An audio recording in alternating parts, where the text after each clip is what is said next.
Here's how that compares to Nintendo Switch. So that's not The system's too much of a thickness remains difference. the same. With approximately double the pixels compared to Switch, you can enjoy games in greater detail on the 1080p screen. I mean, that's really not much of a difference at all there.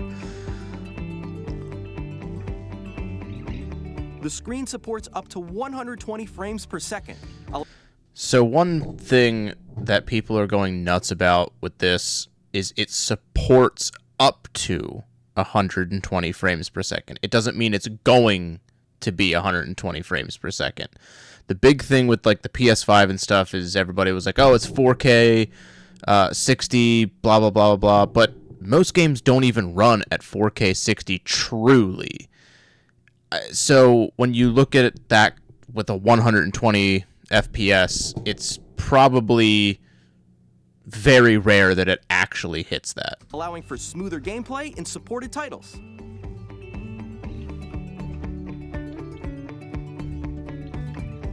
The LCD screen is more vivid and supports HDR, providing more contrast between light and dark areas of the images. I mean, that's nice. The all-new I'm a little Joy-Con 2 wary on controllers the connect magnetic part of it. Strong Something magnets tells keep me the it's going to controllers like firmly attached to wear the if system. you keep taking them on and Detach off the and on and controller off. It's going to easily eventually by wear and not pressing have the as strong of a release button on hold, the back. but I could be wrong.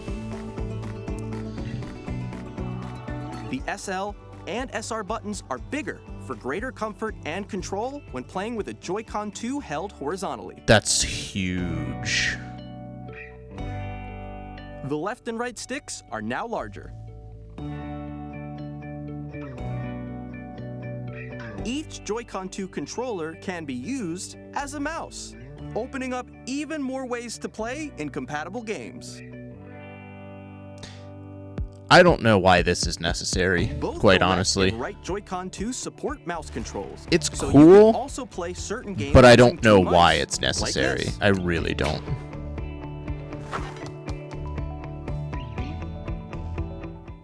By adjusting the audio balance between the ranges, sounds from the built-in speakers are clearer and more natural in handheld and tabletop modes.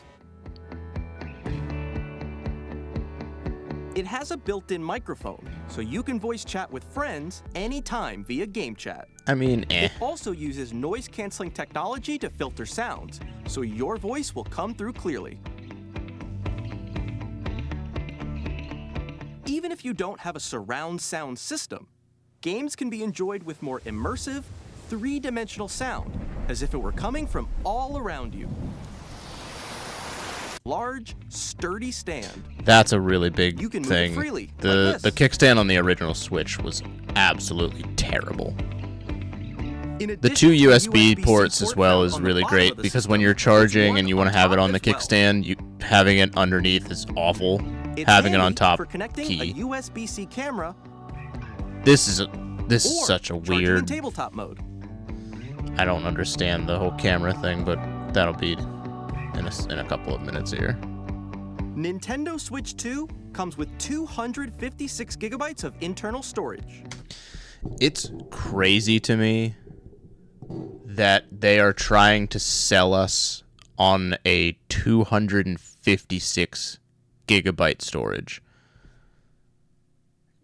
Come on. We have smartphones that are they're so much smaller than the Switch, and we have a terabyte. How hard is it to give us a terabyte? Especially with how hard they're pushing digital games, give us a terabyte.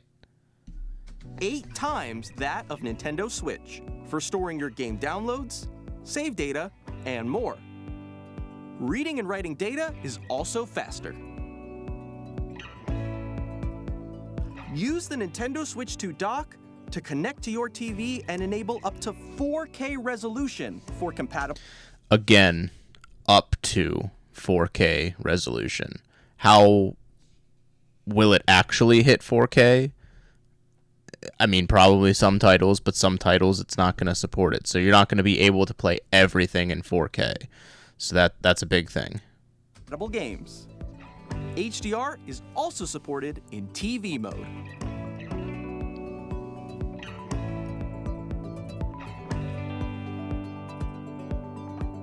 The Nintendo Switch 2 dock cooling has a is kind of built-in whatever, fan that keeps your especially on a system console. cool. I've never This had helps keep consoles get performance crazy stable. hot, especially my Switch. So I don't think that's a big selling point, but On Nintendo Switch 2, you can obviously play Nintendo Switch backwards 2 compatibility games, is a as well as huge compatible bonus. Nintendo Switch Huge, games. huge Physical bonus. and digital games are supported.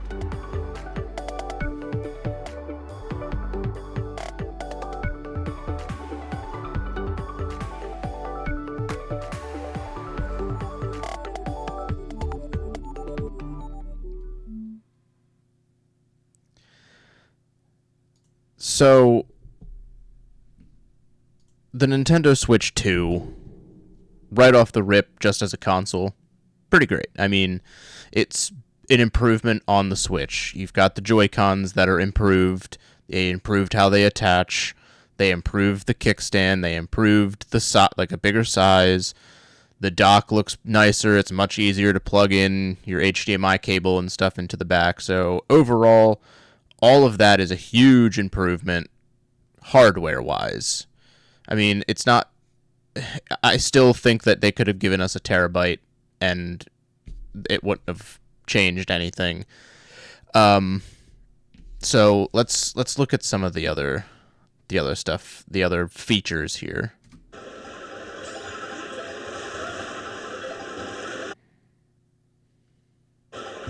So this here, let's just fast forward a little bit. While playing a game. So this here, I don't understand this at all. Like, I understand allowing group chat on consoles, you know, PS5, Xbox. A big part of that, especially when I was growing up, was party chats where I would be playing Call of Duty with my friends, playing Halo, and we would talk and this and that. Nintendo didn't have that. And when they had it on the original Switch, it was like non-existent basically because it was only supported a few ways. So with the Switch 2 just now like trying to sell that as like a reason to buy the Switch 2, it seems strange because with pushing the mouse controls, like you're not going to sit on a couch to play your Switch 2. You're most likely going to need a surface to sit on, like a desk, which means you probably have a computer near you, which also means that you could probably easily access Discord. Why would you not just use Discord? I mean, you could also use Discord on your phone as well. So with a group chat thing, you know, convenient-wise, yes, have it on the console, have it available. Having it displayed at the bottom is kind of weird. I don't know what scenario you would need it in like that, but it's whatever. Game. Should we follow you? Yeah? Yeah, follow me. Okay. Off for an adventure. While using the game chat feature, your voice is recognized by Mike and family. If you open the chat menu and turn on game screen sharing, Great job. Good. So one concern I have with the screen sharing while you're playing and chatting, how smooth is your gameplay going to be, or how choppy is it going to be trying to display that many things at once on a Switch console? Good job. There we go. They're not really known for their, you know, CPU power. I mean, this one, but the Switch one, it would be stuttering like crazy. you can also share your game screen. Did you? Yeah, right there. Go. You can If you look there at the bottom, also share your game screen. it's super Caesar just, choppy. Go on top of that dinosaur. Really? They can do that? Can do it? You guys, I just did it. Well, I want to do it too. Oh shoot. The top screen doesn't seem like it's getting choppy, which is good. So hopefully that it prioritizes yours over Wow. anything I'm like in the else. Sky right here. I fell. I'm falling. Okay, we got it. We're safe. Kirby. That's a weird feature too of being able to share your screen when you're all playing different games. Like, that's so weird. I mean, I I don't think I've ever been in a group chat with a bunch of my friends and been like, hey, share your screens, let me see what you're playing, and let's all watch each other play games while we're all trying to play games. Look, you're on a star. That's so cute. So cute. You can adjust the size of your game screen. Guys, I'm lost. Like, Where'd you go? Or expand another friend's game screen. You gotta get above that wall. That You can quickly and easily mute yourself and more. And there's this. By connecting this camera to the system, hey! Okay. So, the camera thing. Again, the whole thing that I just said about Discord and stuff like that, with people finding the workarounds that they wanted to do for years, Discord's always been like the number one to do it. I've been in Discord chats with people that I know that they're all sharing their screens and everybody can see and this and that and stuff like that. But for a game console, like especially the Switch, it seems just very out of left field. I don't really understand it. I'm not knocking it. Like if it's a feature that you want to use, by all means, go for it. I personally I don't see a use for this for the average person that's gonna pick up a Switch 2. Hey, what's up? Hello. Yo. And does it automatically like cut around you and not show your background, or are they all at green screens so that it doesn't display? That's a weird thing too that I don't think they mention. Hi, how's everyone? even when you're apart, you can play games and hang out as if you were together in the same room. Play Or you could just be together in the same room. together or compete in online multiplayer games. Chat while playing your personal favorites. Decide your own rules for a retro game competition. Or hold a sports competition between family. Important role in younger players' use of online features, so your child can only chat with friends you approve. This is huge. So if you're going to have a console like the Switch and you're going to allow people to stream and have their faces shown, you run the risk of people being super weird. This is huge for people who, want to give their kids the freedom to play the Switch and not have to really, keep an eye on them and watch over them. So this, where you would have to grant permission with certain people that they can, game chat with and stuff like that, that's huge. Because if they're like, oh, little Timmy, and I just want to, video chat with him while we play Mario, we all know that's perfectly fine. I mean, kids are going to be kids, so some weird stuff might happen. But again, it's kids with kids. That's fine. It's when you just get into random people that you run the risk of weird stuff happening. So I approve of this 100%.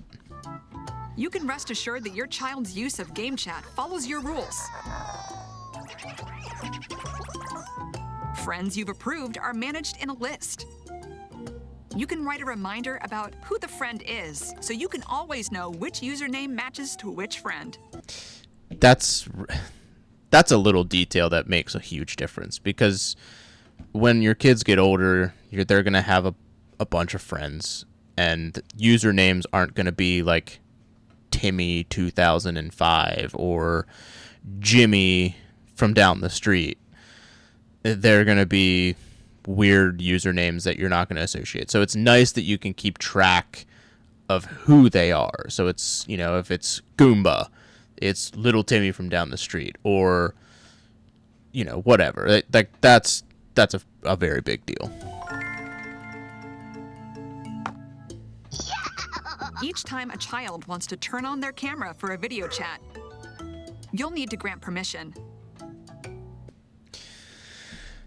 I fully support how they're handling this, because with that, like, if they just hop on a video chat, it sends you an alert to tell you that they're trying to video chat someone. So there's no workaround. If you have this in place, it's 100% like, hey, you need to accept it to allow it to happen. Top-notch stuff there.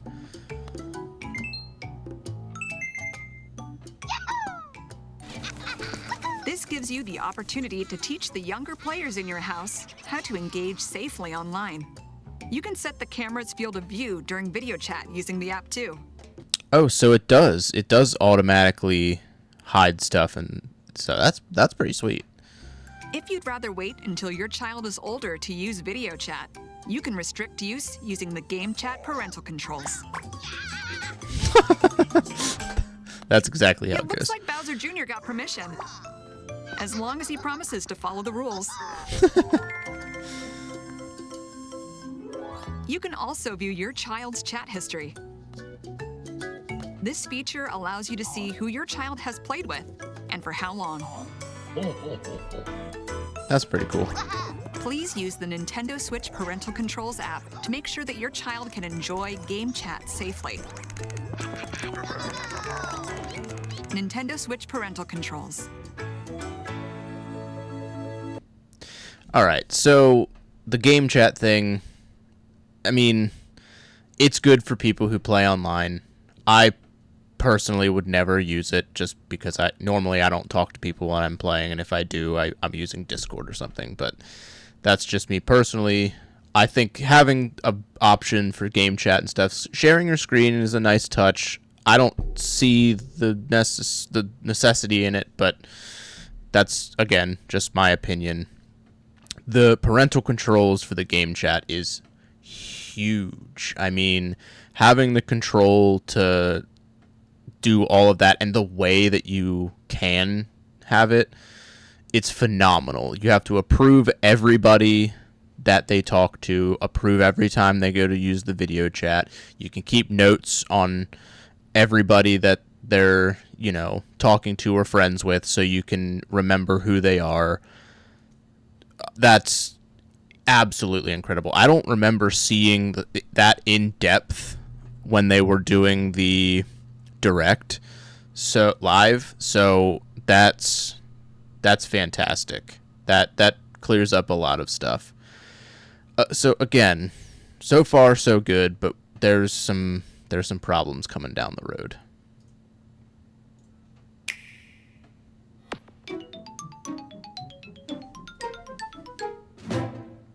Nintendo Switch Online Plus Something expansion everybody's pack wanted will for be forever. Getting a new classic game library exclusive to Nintendo Switch 2. There's the huge problem. They're locking the Nintendo GameCube, like, virtual console thing exclusive to the Switch 2. Why? Why would you lock this to just the Switch 2? That's a terrible decision, because the Switch 1 is more than capable of running the Nintendo GameCube stuff. I mean, the Nintendo Switch ran Breath of the Wild, it ran Tears of the Kingdom. There's no reason that we can't run any of these Nintendo GameCube games on the Switch 1. So they're using this just as a, like, bonus selling factor for the Switch 2, which I think is a terrible decision. Nintendo GameCube, originally released in 2001. Here are the titles that will be available at launch. A Legend of Zelda game that looks like a cartoon come to life through cell shading. Controlling the wind using a mysterious baton, Link sets sail on an adventure across the Great Sea. The Legend of Zelda, The Wind Waker. Transcending history and the world. A tale Another of big souls one. And swords eternally retold. In this 3D, weapons-based fighting game, each fighter comes equipped with a different weapon. And Link from the Legend of Zelda And series it'll have, enters the it'll have fray. Link in it as well, Soul Calibur 2. which I'm pretty sure the GameCube one had. Experience a world of white-knuckle Another racing at speeds over massive 2,000 one. kilometers I mean, per hour. F-Zero, everybody 30 loves machines will F-Zero. Put it all on the line in death-defying races. Featuring the series' first machine customization and story mode, get ready to experience F-Zero GX. In games that support multiplayer, up to 4 That's can play together locally huge as well. or online. To have it play online and to have the group chat too. Enjoy these classic games with clearer image quality and higher resolution than the original releases. You can also check the controls for each title and customize them to your liking. Oh, that's really nice. More titles will be added in the future. Again, they're showing all the bangers. I mean, Sunshine, Fire Emblem, Gale of Darkness, Strikers, Chibi Robo, Luigi's Mansion, Pokemon Coliseum. Like, how quickly those will drop and how slow of a trickle they'll come in is still unknown. But to put this on exclusively the Switch 2, I think is a terrible decision. I hope that they go back on that and that they allow the Switch 1 to have this as well. But it might not be for a little while. Nintendo GameCube, Nintendo Classics, the Switch 2 exclusive game library coming to Nintendo Switch Online Plus Expansion Pack launches the same day as the hardware's release. That's a nice a dedicated feature. controller designed after. Of course, they had to do, the controller. They did it with the NES, the Super NES, the N64, the Sega. So it's only fair that they did it with this one as well. Again, I think throwing the Nintendo GameCube some love is a fantastic idea. Locking it to the Switch 2, I think, is a terrible idea. Bring it to the Switch 1. There's no reason that it can't. I'm just going to say that right now. So let's see what else we got here.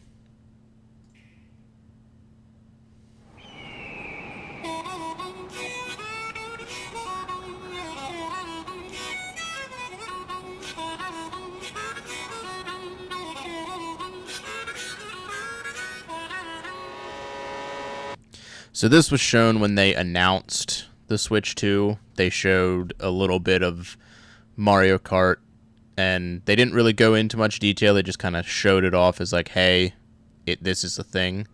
Let's go!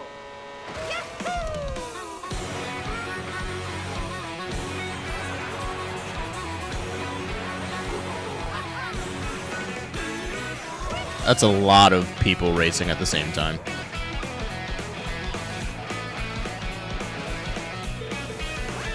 And Yoshi's doing front flips.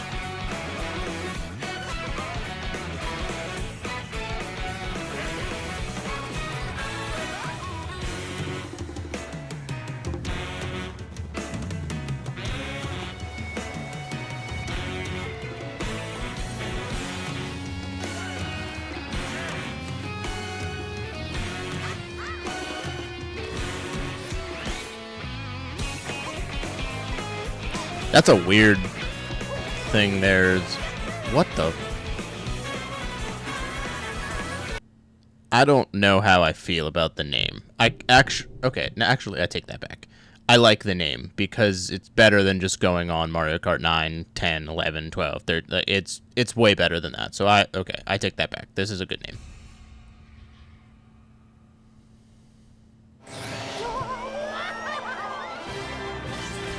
A brand new entry in the Mario Kart series is launching exclusively on the Nintendo Switch 2 system. Welcome to this vast world. I'm not gonna lie. At first glance, I don't like this. Kart races are held throughout various regions that span the globe. That's a weird decision Depending on too. the time of day and weather conditions, the atmosphere will change. So it's Need for Speed Mario Kart.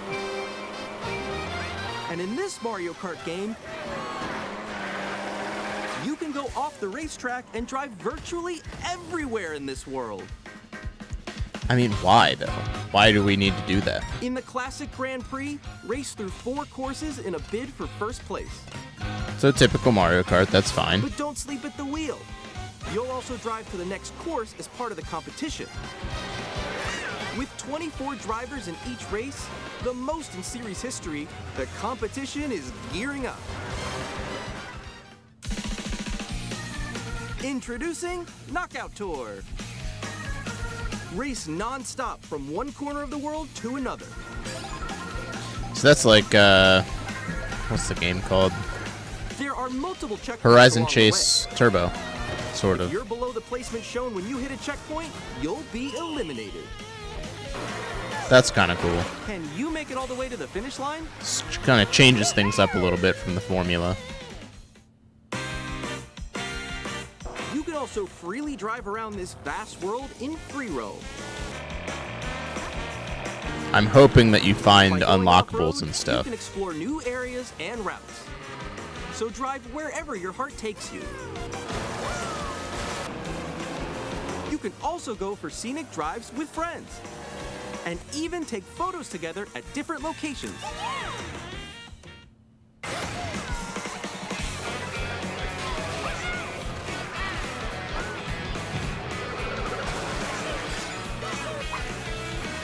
A brand new race across the entire world starts here. Mario Kart World!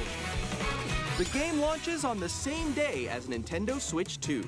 So it's okay. More So it's a details launch about title. This title will be shared in an upcoming Mario Kart World Direct. So be on the lookout for more information in the future. All right, I'm really conflicted with this game. So I like Mario Kart. Who doesn't like Mario Kart? It's a tried and true formula. You put Mario characters, you put them on carts, you race. I mean, you have little items, you fight with your friends. It's worked all the way to the Switch. I mean, it's been a fantastic series. This one, I like the fact that they're changing up the formula of just instead of just doing Grand Prix and the cups and having, you know, some other bonus stuff in there.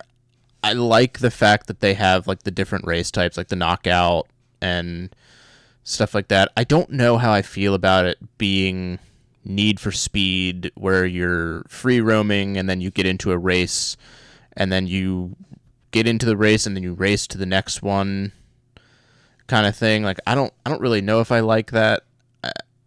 I do, but I don't. I don't know why. I'm curious on what they'll show at the other Direct for April 17th. I'm really curious on what they'll have to say about the game modes, what else they'll unveil, what stuff that, you know, if you're free roaming, are you going to be able to find unlockables, or is it just going to be that's it? Like you just free roam because why not? So I'm curious on what more they'll do. I don't know. I like Mario Kart, but I don't have to play Mario Kart. So let's see what else we got here.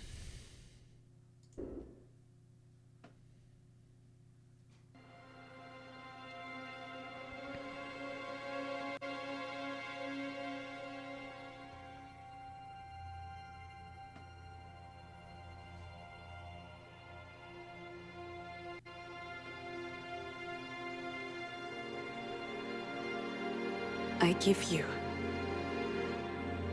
my blood.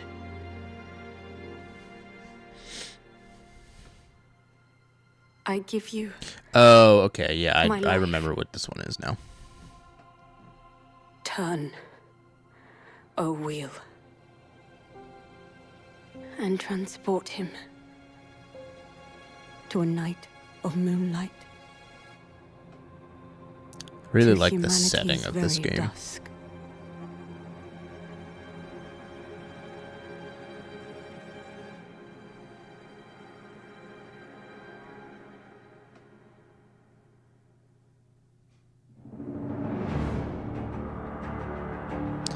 A From Software game, so everybody's gonna lose. Everybody lost their minds for this. You know, it's a FromSoft game. Everybody loves FromSoft.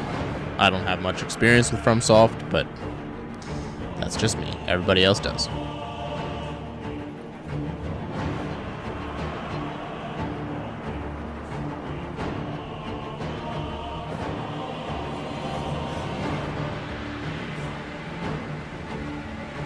gonna assume that these are like the bosses of the game.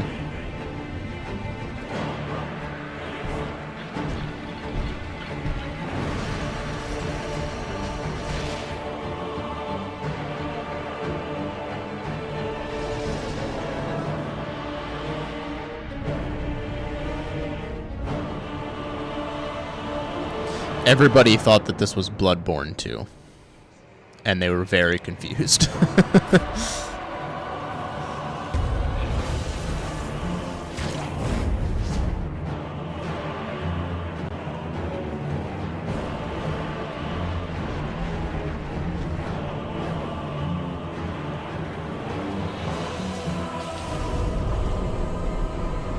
Close your eyes and contemplate now the moon, as befits the soon to depart. I pray that you are able, carrier of blood.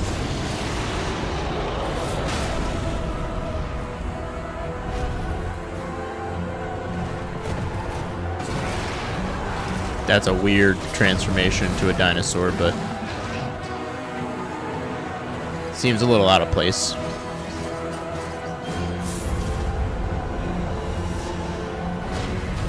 The moon tears will flow for one,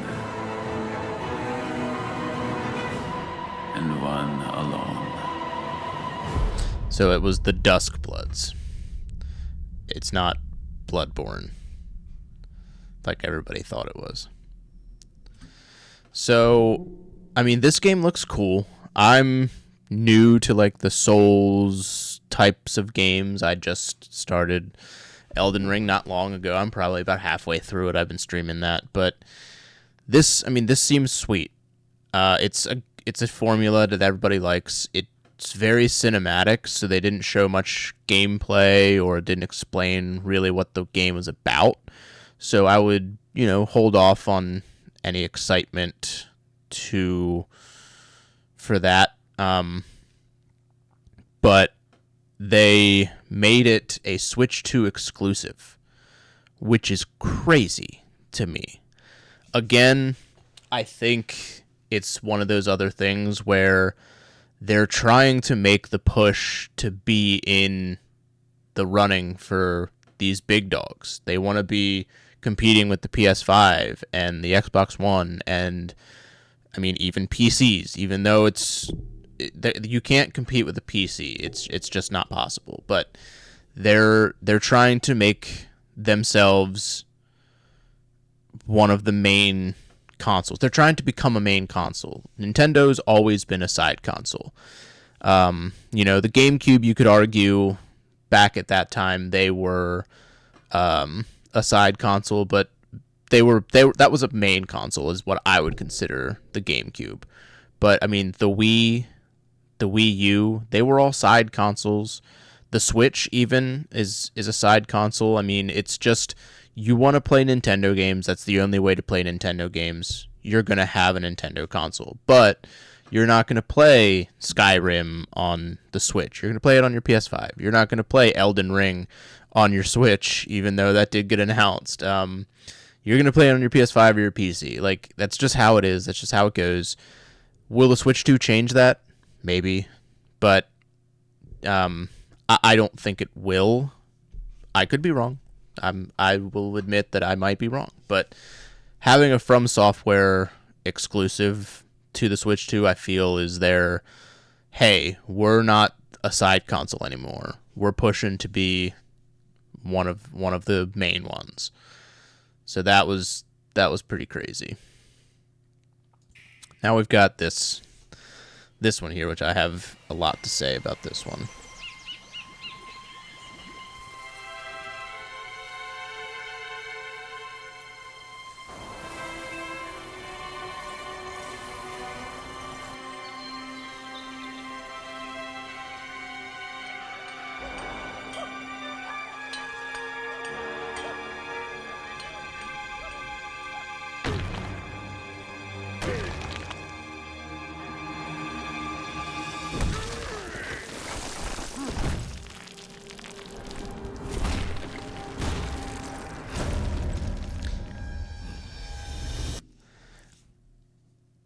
There's something about the Donkey Kong redesign that they did that's how he was in the movies, that it's around the eyes it's just weird. It's too much black around the eyes, but it would look weird if his eyes were super big, so it's strange, but it's something about that I just don't really care for. I like it, but the eyes are what kind of throw me off.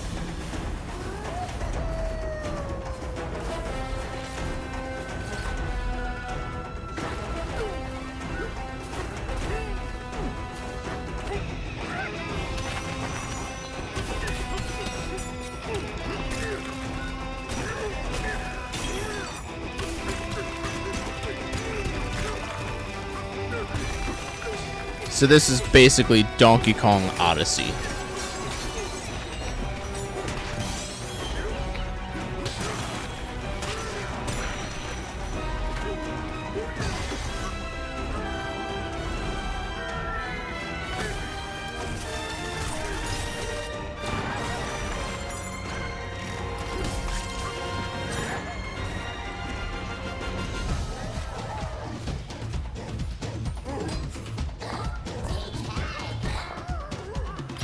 So that I would assume that's like his companion. Yeah, that's his companion, like the hat in Odyssey.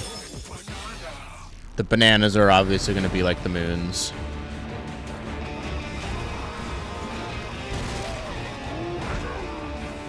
You're going to have your baddies.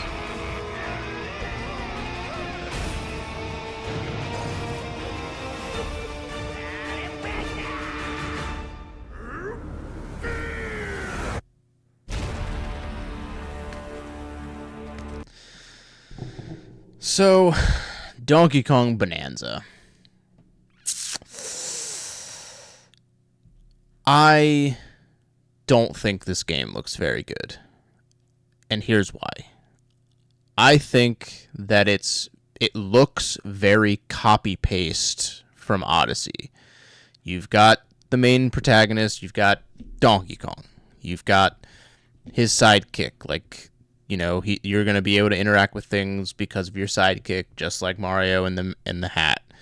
You've got the same kind of like look and feel that Odyssey had. I mean, this has a more breakable world, so I guess is what you would say. But that's kind of whatever. It does have, I don't know if it showed it in this clip, but there's another one that shows like it has some side-scrolling stuff, like a throwback to the Donkey Kong Country, which Mario did that with, you know, the tunnels that you would go into for the wall, and you would play like classic Mario. I feel like this is very, very Mario Odyssey, like to a fault. It could be good. It really could. I mean, if it's anything like Donkey Kong 64, it's going to be terrible. But Donkey Kong Bonanza, I don't know. It's not for me. I mean, it could be good, and it could surprise me. I doubt I'll play it, but to me, it just looks too much copy-paste. And just not, it doesn't, like, nothing really wowed me from that game. It didn't, maybe if they show more, like, they'll give you a little deeper look in the gameplay, which I'm sure they'll do at some sort of direct. And it'll give you a little bit more of, like, exactly what's going on, what you're doing, what the objectives are. Then, yeah, it'll probably be a little bit more attractive. So now you have everything that's coming to Switch. Some upcoming games.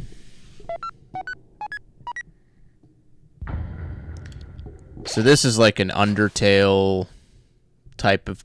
It's obviously in the Undertale stuff. I just don't know what. I played Undertale. I only did it because it was an easy platinum, I'll be honest. I don't understand the love that game got. Maybe I have to replay it to understand and just put the trophies aside and just actually sit down and play it for what it is.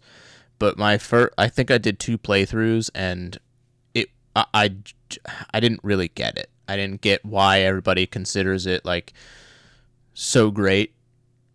I don't understand it, but maybe it's just not my cup of tea.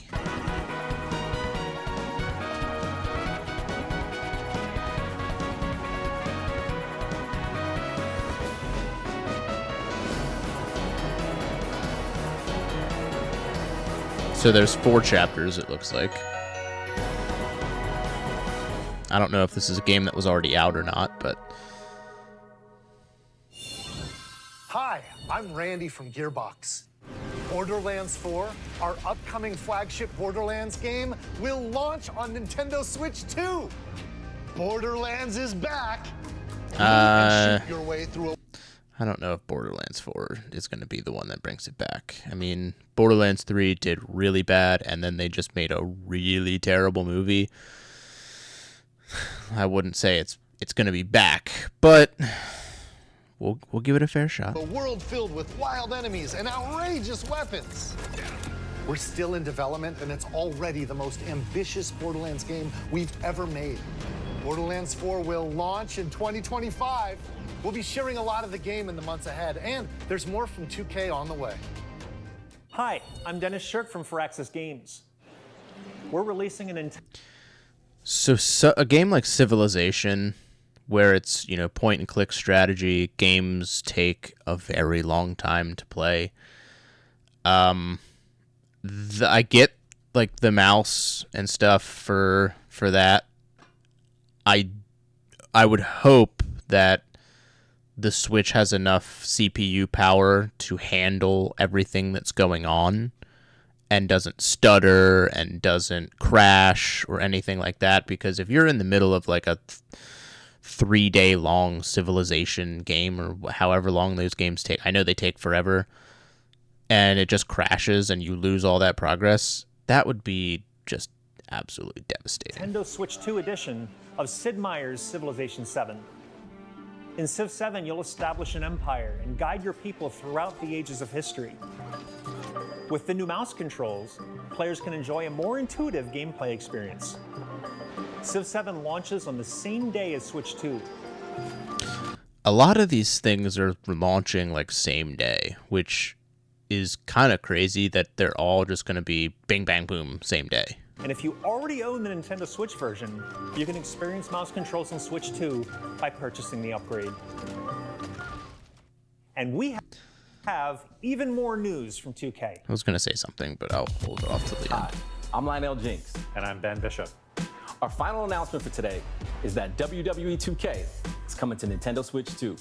Plus NBA 2K as well. We can't wait to see you in the ring. And on the court. I imagine those games are going to look terrible. 4 kids find this old tattered. I could be wrong. Off they went armed with nothing but youthful enthusiasm and a profound lack of preparation. Boom! This is the kids game, and I'm just going to skip over this. Dodge countless bullets and aim for the Gungeon's depths in our roguelike. So there's Enter the Gungeon 2. I know people liked the first one. I have no experience of it, so I don't have any input. We're still working on the game, and we're excited to share more with you in the future.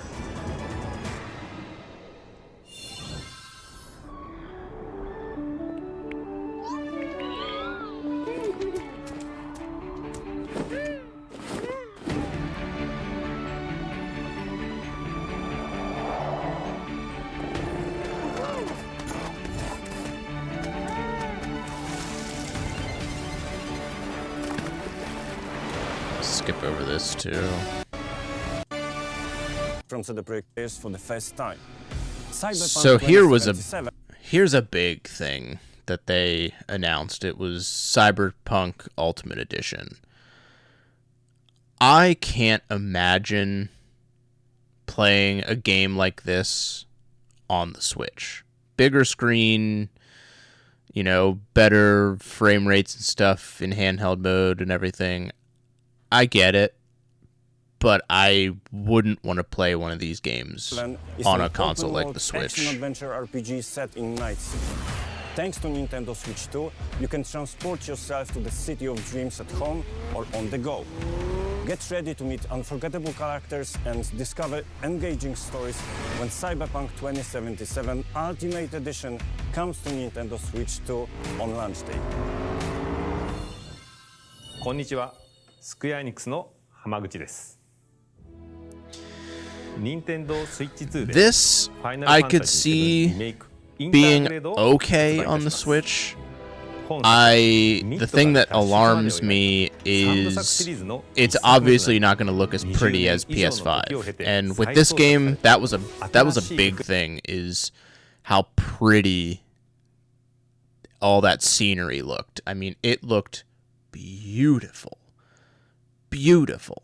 But it's not going to look that way on the Switch 2. FF7 を体験いただきます。スイッチ2で展開する FF7 リメイクシリーズにぜひご期待ください。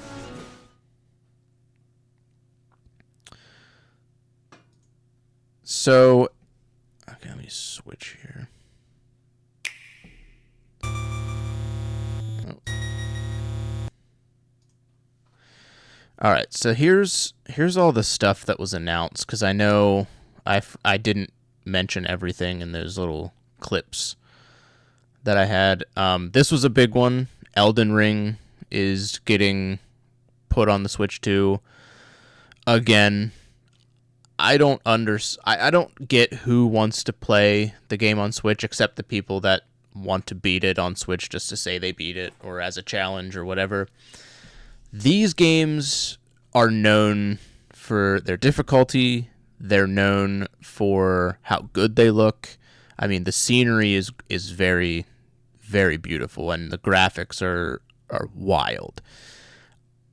I don't see how the Switch 2 does these games justice, and if it stutters at all during combat or has any frame rate issues, that's going to be detrimental to the gameplay experience, because if you drop frames and stuff during a big boss fight and it costs you the fight, there's very little room for error in these boss fights. As somebody who's just picked up Elden Ring and has gotten halfway through it, I mean, you can't make mistakes in those boss fights. You can, but you have to be able to recover and move forward. So The Witcher 3, for example, was a huge game, got put on Nintendo Switch, and it got laughed just out of it. It did terribly. It looked terrible. The graphics were terrible. The frame rates were terrible. It was just a bad experience. I think that this might be the same, probably not as bad, because they're pushing the whole 4K thing and everything when it's docked. So it matters when it's undocked too, because a lot of people, that's what they use their Switch for. They use it for on the go. If you go on a trip, if you're in an airport, if you take the train to work, if you live in some place that, is like that. Or if you're a dad and you sit on your recliner and at the end of the night you just want to play some games and you don't want to go anywhere. That's the Switch for me, is undocked, just like that. I rarely play it docked. I personally, I wouldn't want to play Elden Ring or any game like it on the Switch unless I knew for sure that it was going to be good. And no one's going to know that until people get the Switch and they play the game and they, talk about it on the internet. Another big one here was the Hyrule Warriors. It fills in the gap between Breath of the Wild and Tears of the Kingdom. It's the lead up to it. I frankly don't care about Hyrule Warriors. I didn't play Tears of the Kingdom. I don't have any plans on playing it. I didn't care for Breath of the Wild. I got it when it launched on Switch, and I hated it. So I don't really care about Hyrule Warriors. I don't know how popular that series is anyway. It looks cool, but again, it's definitely not my cup of tea. Hades 2 was a big thing. I know Hades was a huge title, and people really like that game. I don't think this game's going to be super graphically demanding, so I think it'll run perfectly fine on a Switch 2, and there will be no issue. Split Fiction, the project, where is it? Yeah, Project 007. I'm interested in seeing what that is. They just basically put it Project 007 and just kind of left it at that. They were going to talk about it more at a later date. I'm curious on what that is. So they announced that Madden and the EA sports games are going to come to Switch, which I think that's fine. WWE 2K, I can't see that going well. Split Fiction, I don't really know. Those two, I have concerns about.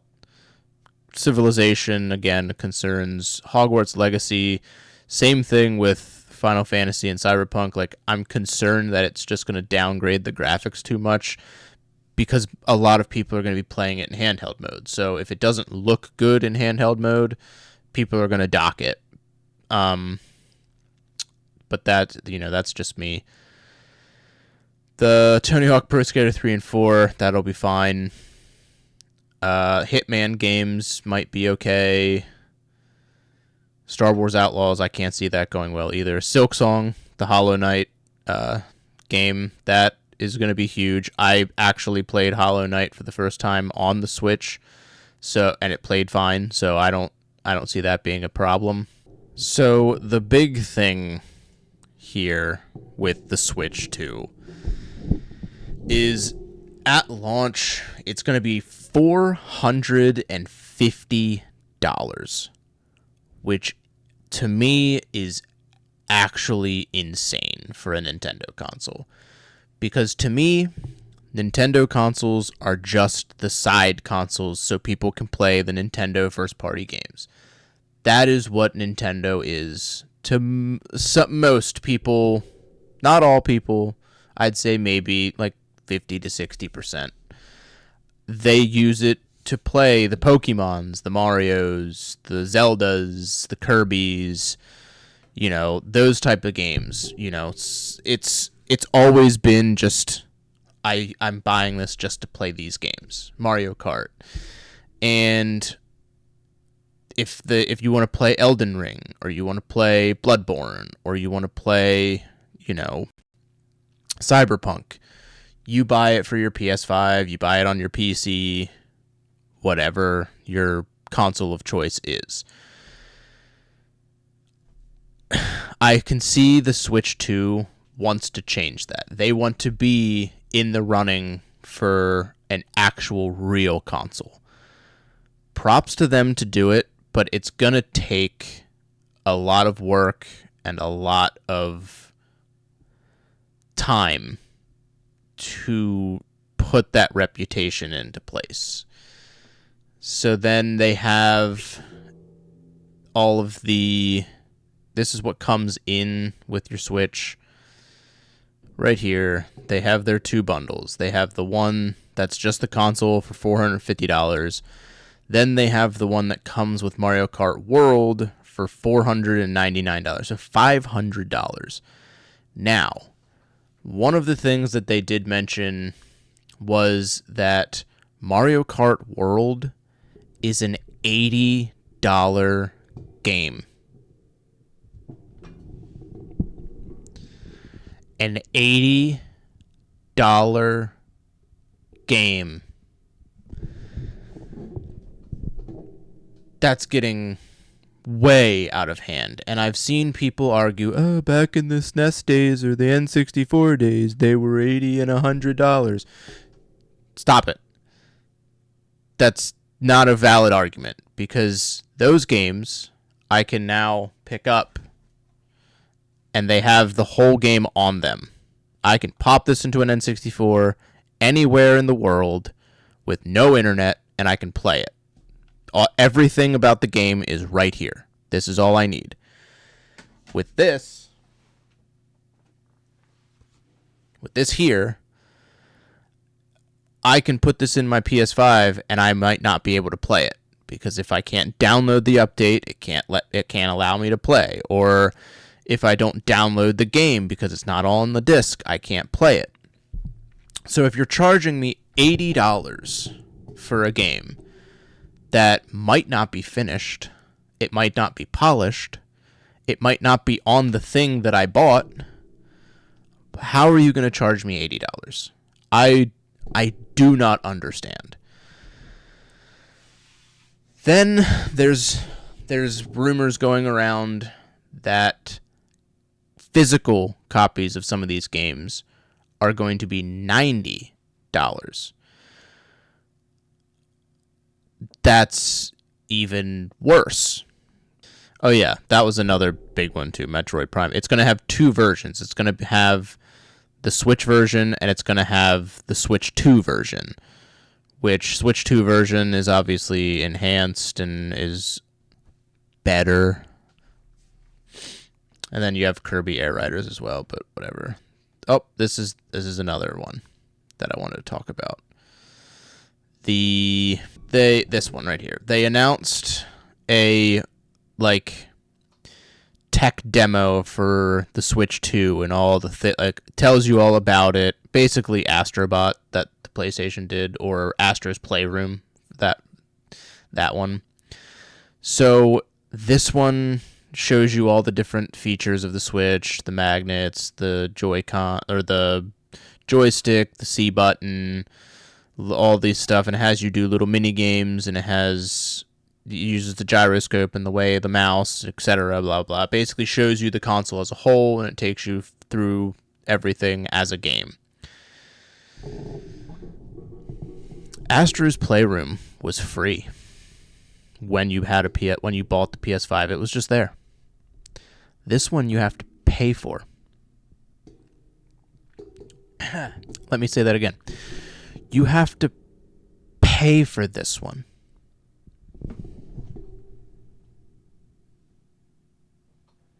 Why? That's ridiculous. Who's paying to play that? I don't get that at all. That should have been just a pack-in, gives you something to do on launch, gives you a little fun way to learn what your new console does. Now, here's a big thing, is the upgrade packs. So the upgrade packs are enhanced versions of your Switch games that you already have. So Tears of the Kingdom and Breath of the Wild were the main ones that they were trying to sell here. It has better frame rates, smoother gameplay, stuff like that. Just typical enhanced version or upgrade version. You have to purchase the upgrade pack. Look at PlayStation, for example. They had some where you got the PS5 version for free. That's perfectly fine. That's great. Why are they trying to sell you upgrade packs of games that are from Switch 1? Why do you need them? Why is that a thing that we need? If they played fine, who cares? I mean, Breath of the Wild, Tears of the Kingdom, those games are widely considered some of the best games ever made. I don't get it. Again, that's my opinion. I'll leave it at that. Why would we need an enhanced version that you need to spend? It's probably going to be $20, $30 to have a little bit better of an experience. I don't see the point, but whatever works, I guess. And the game share. I think this feature is really cool. So if I have a Switch 2 and my daughter has a Switch, if I get Mario, I can game share so that we can play Mario on two different consoles at the same time. That's pretty cool. That's sweet. It's kind of like back in the DS days where you could game share and you guys could play off of one game. I think that's great. I support that 100%. This right here, I do not support. So they have game key cards.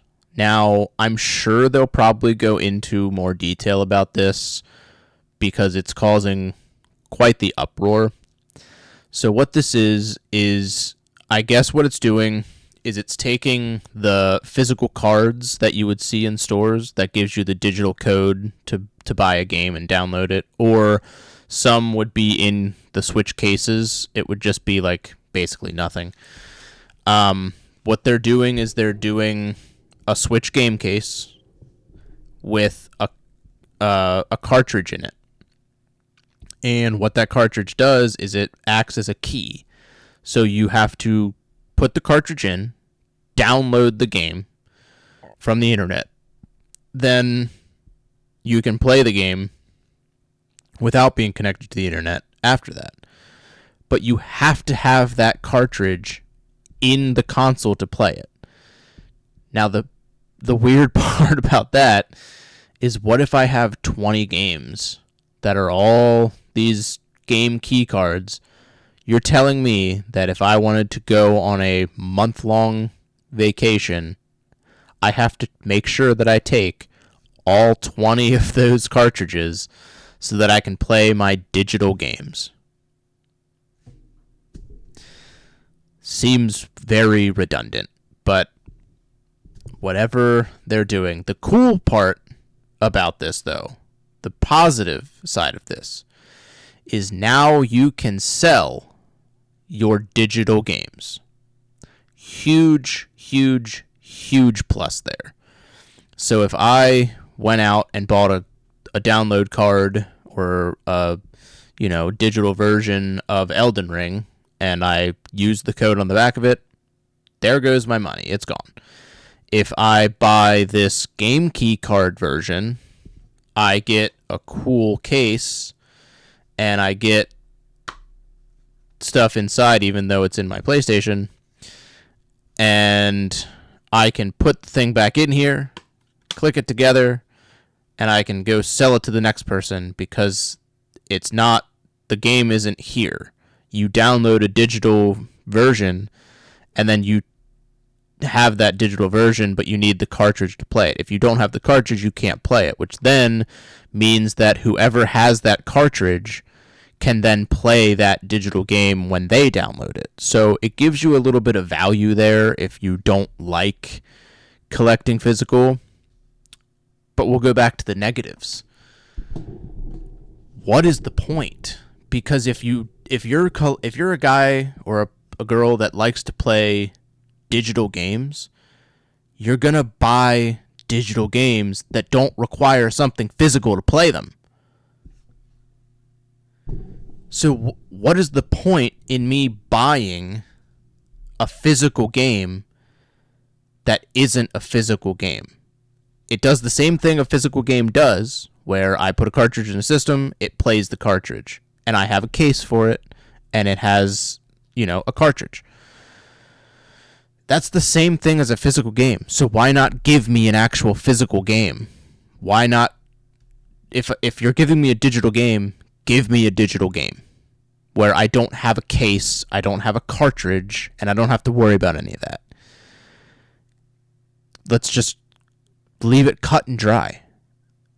I understand that, being able to sell your digital games is a huge plus. A huge plus to anybody that likes digital.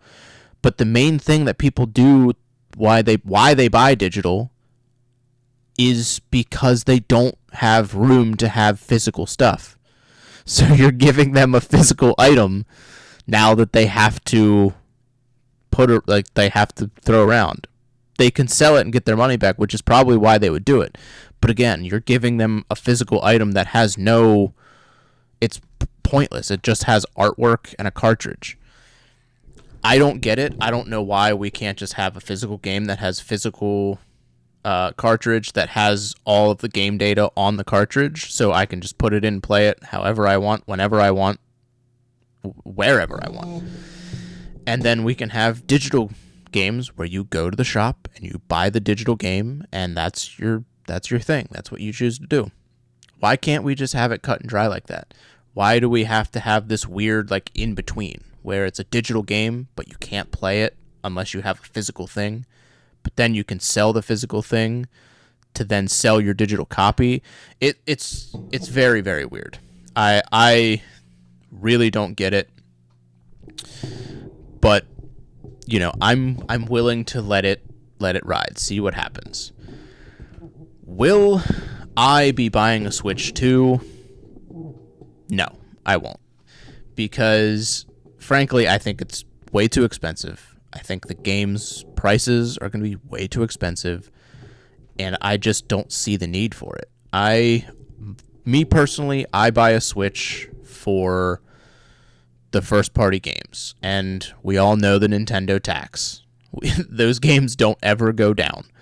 So, and if they do, it's like $10. So, for me, I just can't support it. I don't like the game key cards for me personally. I like physical stuff. As you can see back here, I like to have this in my hands to play it. Does it have, you can argue, does this have Elden Ring on the disc? I don't know. Maybe not. But there's data on the disc. So I can load it in and play it fairly quickly.